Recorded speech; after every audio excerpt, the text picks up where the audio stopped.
తమిళనాడులో పొలిటీషియన్స్ చాలా కొదవలేదు, చాలా గొప్పగా పెద్దగా పవర్ఫుల్గా ఉంటారు. అలాంటి ఆ పొలిటికల్ దగ్గర ఈ hero Vijay, Joseph Vijay, Rajasekhar, total పేరు అయింది రాజశేఖర్, వాళ్ళ నాన్న పేరు. ఆయన రాజకీయాల్లోకి వస్తుంటే ఎన్ని చేశారో తెలుసుగా మీకు. విజిల్ వేయడం రాదు సార్ నాకు, వేసేదాన్ని లేకపోతే ఇప్పుడు.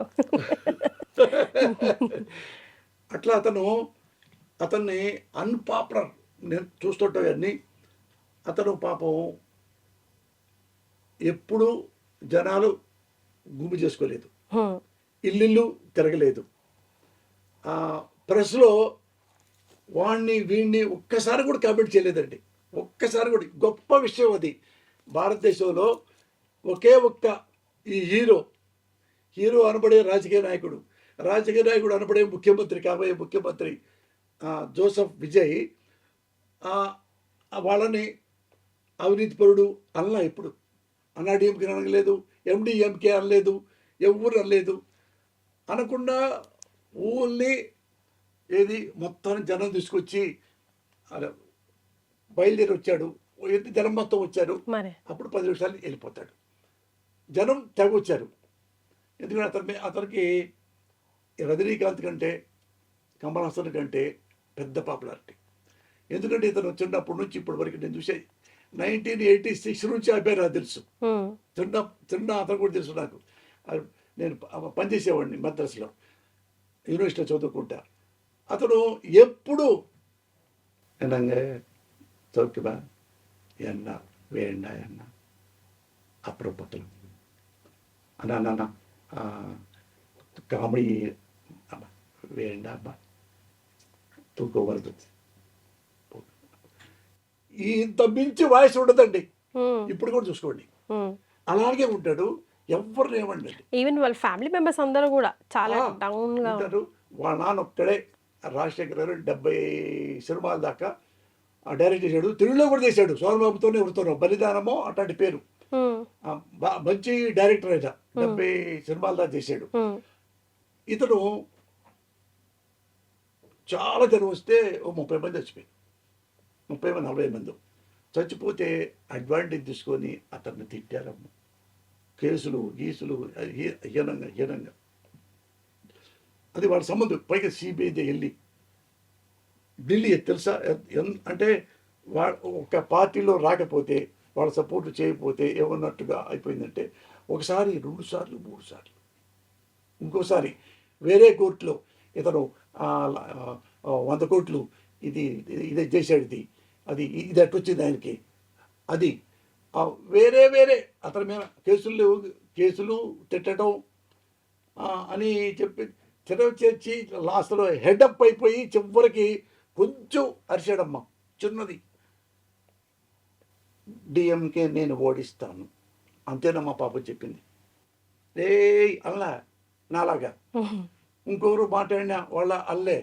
అక్కడ కూడా చిన్న వయసే కీర్తి గారు. ఇప్పుడు ఎక్కడ కూర్చున్నాడు అనుకో, నాకేం తెలియదండి, నాకు పాలిటిక్స్ రాదండి, నేను తలంపుగా వచ్చానండి, ఇదే వాయిస్ అండి. మీరు ఎక్కడే చూసుకోండి. దాన్ని మించి కూడా రాల కోపం కూడా. అప్పుడు మీరు గొప్పగా మాకు వెయ్యండి ఓటు ఇంతే అంటాడు. మనం ఎట్ నుంచి వెళ్ళిపోయాం సార్. అసలు నథింగ్. తెలుగు ఇండియాలో one of the best politician, best honest politician. ఏమీ ఎవ్వరి దగ్గర ఒక ఏ పిచ్చి మాటలు మాట్లాడలేదండి. ఇప్పుడు చచ్చిపోయారు పాప వాళ్ళందరూ కూడా అన్నీ ఏర్పాటు చేయడం. ఎవరు కూడా చెప్పుకోలే. వాళ్ళకి వెళ్ళిన పాపం అతను ఒక కారులో వెళ్ళి సిబిఐ దగ్గర వచ్చి కూర్చొని అక్కడ కూడా ఒక మాట మాట్లాడకుండా, బ్యాడ్గా వాడకుండా, నాకు సంబంధం లేదనుకుంటా, లేదండి అదండి ఇదండి, మళ్ళీ పోయి మాట్లాడటం. మళ్ళా సినిమా పాపం చేస్తే సినిమాలో అవన్నీ లాక్కొని అమ్మేసుకున్నారు. ఇవ్వడం సినిమా ఆగిపోయింది. జననాయకన్ కోట్లతో వచ్చిందండి. అది కూడా రిలీజ్ కాలేవల. అది కలియలేదండి. ఎన్ని ఎన్ని ఉన్నాయో తెలుసా అండి అందులో పాలిటిక్స్. పాపం వీళ్ళకి తెలియదు, సరసాల గారి ఇంకోళ్ళగా తెలియదు, మరి రకరకాలుగా అతన్ని ఈ పొలిటిక్స్ పీపుల్లే. దాని తర్వాత ఇంట్లో ఒక ప్రాబ్లం. ఏది ప్రాబ్లం? ఎవరో వాళ్ళ వైఫ్ సంగీత, ఆమె వచ్చి అతను మా మా హస్బెండ్, ఏది ఎన్నాళ్ళు లేని హస్బెండు ఇప్పుడు ఎమ్మటే క్యారెక్టర్ వచ్చిద్దా? ఇప్పుడు ఇప్పుడు 60 సంవత్సరాలు దాటి నేను ఇక్కడికి వస్తే చిన్నప్పుడు ఎప్పుడున్నాడో పోసానికి ఇష్టపడేవాడు ఇప్పుడే ఉన్నాడు కదా. కొత్తగా ఏం వచ్చింది? ఏమి లేదుగా. మరి ఎప్పుడు ఏమీ చేయలే. నాలో ఒకటి ఏంటంటే, నేను ఎవ్వరి జోలికి ప్రమాణ సాక్షిగా వెళ్ళను. నన్నంటే మాత్రం ఊరుకోను. నన్ను కొట్టినా చంపినా, నన్ను ఎక్కడన్నా ఎవడన్నా ఇప్పుడైనా మీ దగ్గర కూర్చోబెట్టి నార్కో టెస్ట్ చేయించుకోవచ్చు. ఎప్పుడైనా అవినీతి పనులు చేశాడా? ఎప్పుడైనా లంగా పనులు చేశాడా? ఎప్పుడైనా బ్రోకర్ పనులు చేశాడా? ఒకవేళ వేరే ప్రభుత్వం దగ్గరికి వెళ్ళి చెంచాగిరి చేసి 2 ఎకరాలు తీసుకున్నాడా? ఏమైనా పైరవీలు చేశాడా? మీరు ఏదైనా ఇంట్లో ఏవైనా సెలెక్ట్ చేసుకోండి, అన్ని సెలెక్ట్ చేసుకోండి. నార్కో టెస్ట్ ఇక్కడ చేసుకుంటా. తల్లి సాక్షిగా చెప్తున్నా. అయితే డ్రామా ఇక్కడ కెమెరా ముందు డ్రామా ఆడాడు, నాతో పాటు ఇలాంటి వాడు పోసాని అన్నవాడు నా పక్కన కూర్చోబెట్టండి, ఇద్దరికి నార్కో టెస్ట్ చేయండి. నేను తప్పైతే ఇక్కడ నుంచి, ఈ రాష్ట్రం నుంచి వేరే వెళ్ళిపోతా, మొత్తం ఫ్యామిలీతో సహా. నా మొహం చూపించను. నేను అలాగే అప్పటికి ఇప్పటికీ అలాగే ఉన్నా. దగ్గర 40 ఏళ్ళు. చిన్నప్పుడు వచ్చా తెలుగు ఇండస్ట్రీ మద్రాసి చదువుకోవడానికి. అక్కడ ఎంఏ అయిపోయి ఎంఫిల్ అయిపోయి ఎంఫిల్ చదివి ఫస్ట్ క్లాస్ వచ్చి డాక్టరేట్ చేసి అసిస్టెంట్ ప్రొఫెసర్ అవ్వాలని కోరిక. అటొచ్చా. అటు నుంచి ఇటు.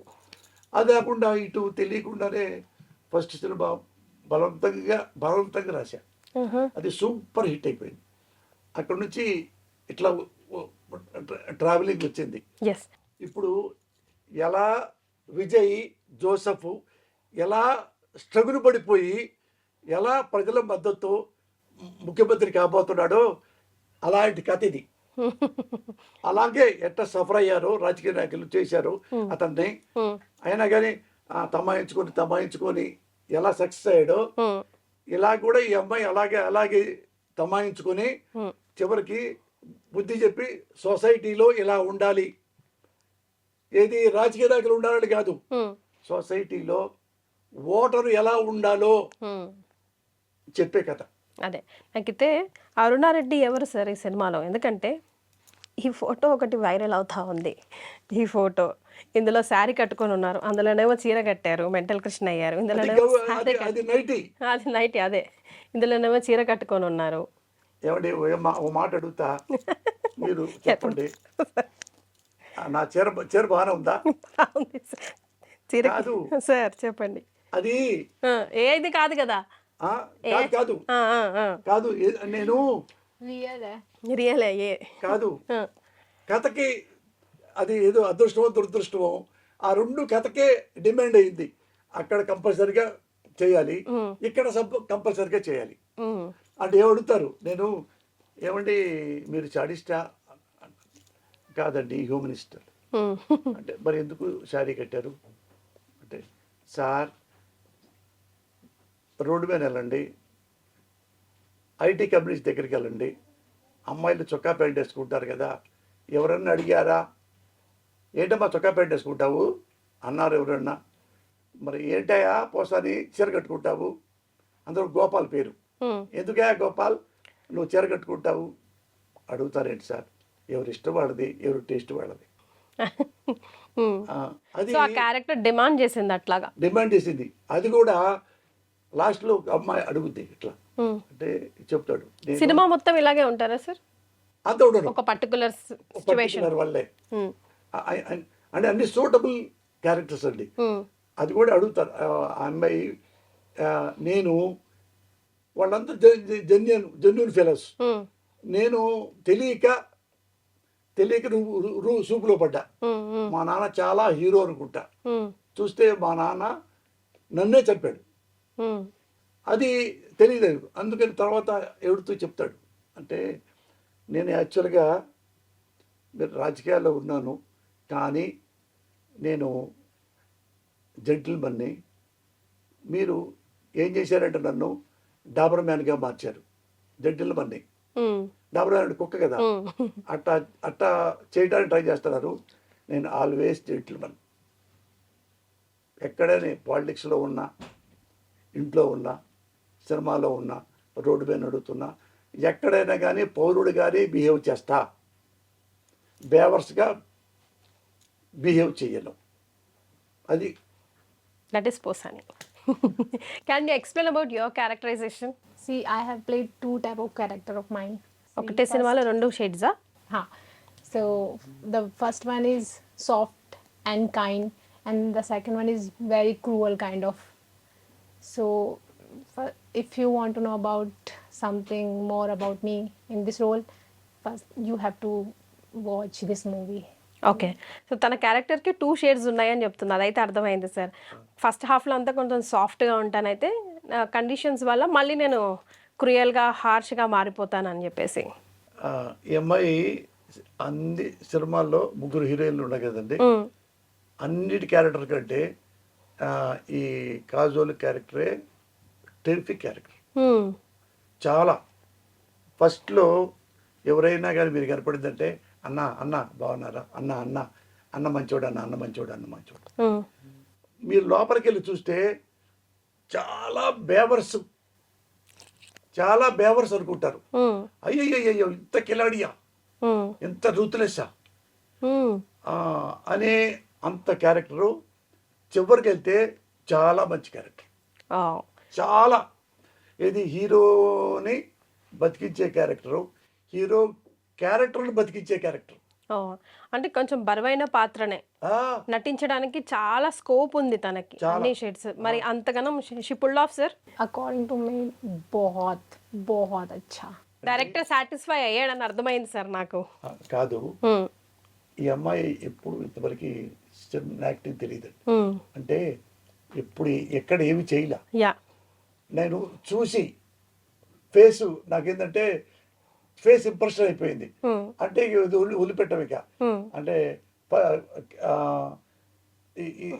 గ్యారెంటీ ముక్కు, ముఖం, కళ్ళు అన్నీ బాగున్నాయి, ఈ అమ్మాయి చేయగలదు, నేను చెప్పుకోగలను. ఉమ్, అంటే ఏమి నేను అనుకున్నానో, ఎక్స్పెక్ట్ చేశానో ఉమ్, 100% చేసింది. సూపర్.